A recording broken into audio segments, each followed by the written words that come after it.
Yeah.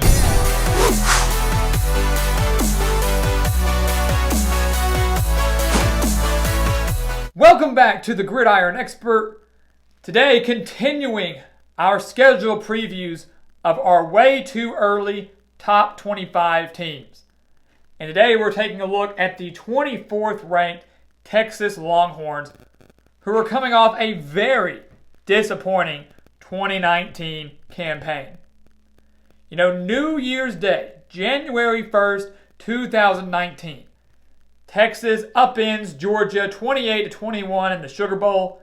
Sam Ehlinger takes the podium and says, "Longhorn Nation, we're back." And the excitement around Texas football exploded. Big things were expected of them in 2019. And they did not meet those expectations, as Texas went just 8-5 in 2019, but kind of salvaged it in a way by destroying Utah, a top 15 team, in the Alamo Bowl to get Tom Herman's postseason record at Texas to 3-0. Now entering year 4, Tom Herman is just 25-15 during his 3 years in Austin, and he desperately needs a big year in 2020. The pieces are there for him to do that. Their star quarterback in Sam Ehlinger returns. Some thought he might jump ship early and go to the NFL draft. He's choosing to stick around. He returns, and in Sam we trust. With Sam Ehlinger there, the Longhorns have a fighting chance to win, even though he does lose Colin Johnson and Devin Duvernay, his 2 top wide receivers from last season. Another major move that Tom Herman made was bringing in Chris Ash as his defensive coordinator. Ash, formerly the head coach at Rutgers, where he did very, very poorly. And as we've said before, some guys aren't cut out to be head coaches. Some guys are just cut out to be coordinators. That could be the case for Chris Ash. He was a fantastic defensive coordinator before he left for Rutgers. He now comes back to Texas with Tom Herman to try to fix a defense that allowed 27.5 points per game. So a fantastic hire by him. A fantastic hire that could be enough that if Texas can just play mediocre defense, could be enough to get them back to the Big 12 championship game where they were back in 2018. So a huge make-or-break year, I feel, for Tom Herman. Not in the sense where if he fails, he's going to get fired, but where he will certainly be on the hot seat going in to 2021. We take a look at their schedule here. And when I look at this schedule, it's not very bad at all. It does not look that bad at all. Opening the season at home against South Florida. No pushover out of the group of 5. Absolutely not. But we assume, let's just say, Texas takes care of them. That's a game that Texas should win. When you look at their schedule, the top 2 games on their schedule, and by far their top 2 toughest games, will be at LSU in Week 2. Week 2 filled with fantastic matchups. It's going to be even better than Week 1. At LSU, and of course Oklahoma here on October 10th in Dallas. Texas lost both of those games in 2019. LSU came into Austin, defeated Texas 45-38. Absolute thriller. One of the better games of 2019. But Joe Burrow worked his magic, got the Tigers out of there with a win en route to an undefeated national championship season. And then against Oklahoma, Texas lost to the Sooners 34-27 in an absolutely abysmal defensive performance. Texas could not take advantage of Oklahoma's mistakes, and more so, Texas could not tackle. They could not shut down CeeDee Lamb. They could not make easy tackles. Plenty of big plays that should not have occurred in that game, enough to the point that had Texas actually been playing fundamental football, they may have escaped Dallas with a win. Their 2 biggest games against LSU and Oklahoma, looking to be revenge games for Texas, but when you're looking at it, while LSU would be a fantastic resume-boosting win, Oklahoma's the one they've got to focus on the most. It's a conference game. Could affect your spot in the standings. Because Texas, guys, I do not think it's going to go undefeated. Oklahoma, the Red River Showdown, Red River Rivalry, whatever you want to call it, always the game circled on each the Oklahoma calendar and the Texas calendar. That's by far, to me, the biggest game this season for Tom Herman and the Longhorns. But LSU up there as well. They came into Austin and stole a win. Can the Longhorns repay the favor in Death Valley, especially since LSU lost so much talent? They're going to have to really rebuild that historic offense from 2019. They lose Joe Burrow. They lose Clyde Edwards-Helaire. Lose some big-time wide receivers, guys on the offensive line. Texas could go in there and at least give them a fight. So those are the two biggest games. When I look at trap games potentially on their schedule, I look at the entire state of Kansas.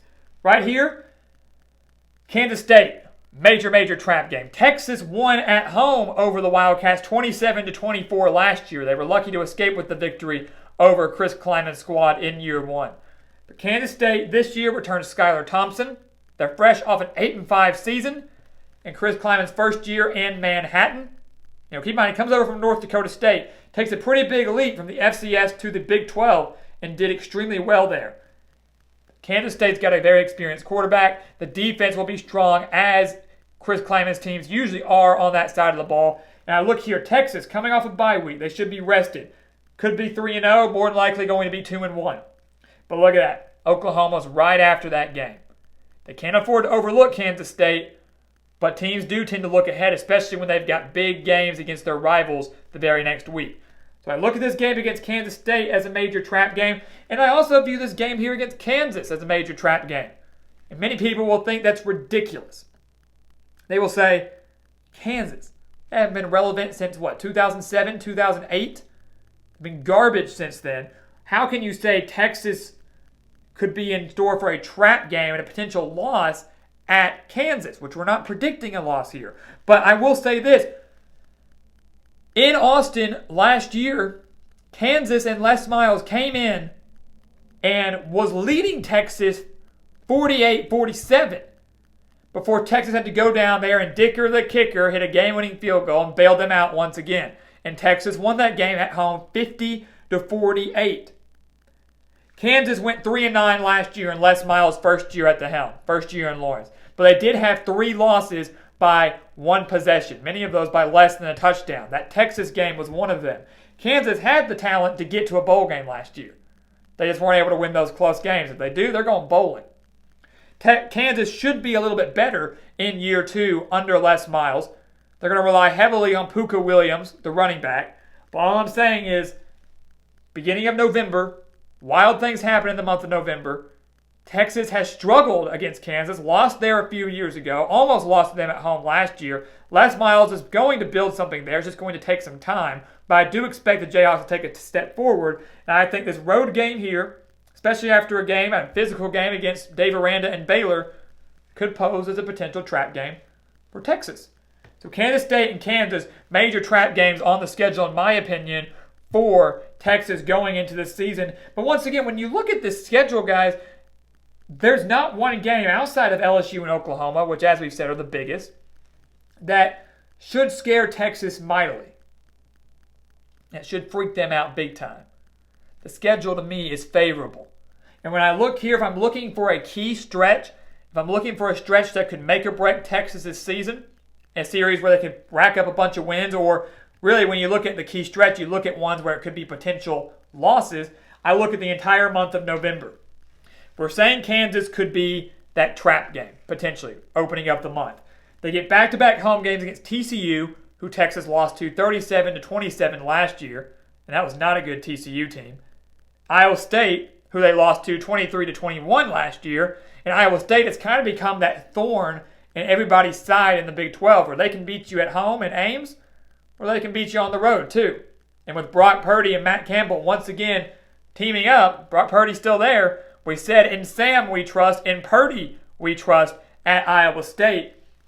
That could be a potential trap game as well. And then at Oklahoma State, I think this is a potential, I wouldn't even go as far as trap game. This could be very much just a straight-up loss for Texas. Final game of the season.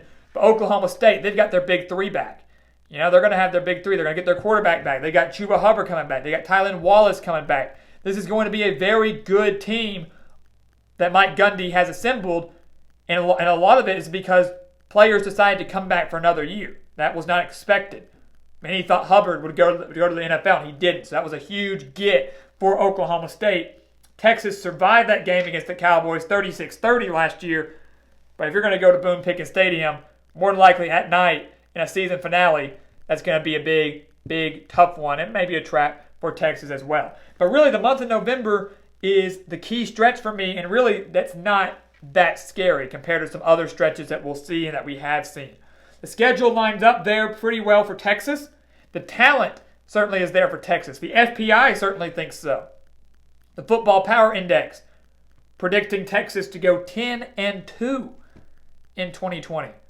That more than likely is good enough to get them into the Big 12 championship, because those two losses from the FPI are to Oklahoma and LSU, which we have said are the two biggest games on their schedule. Once again, this is not our prediction. We've predicted none of these games that will come later. This is solely based on computers and the Football Power Index. But the two losses are to LSU and Oklahoma, according to them. That's one conference loss. Texas would be in the Big 12 championship game, maybe against Oklahoma, maybe against Oklahoma State. Who knows? But that's a shot at an 11-win season and then a New Year's Six bowl game to get a 12-win season. We said this is a make-or-break year for Tom Herman. The schedule lines up where it could be a very big and successful year for the Longhorns. Can they take advantage of it? They couldn't in 2019. Can they do it in 2020? So guys, thank you so much for watching us here, the Gridiron Expert on YouTube. Make sure to like, comment, and subscribe, and check out everything we have for you in the description below. We've got exclusive college football content and news and offers that you do not want to miss and that you cannot find anywhere else. So do not miss out on that. And once again, as always, thank you for watching, and we will see you next time right here at the Gridiron Expert.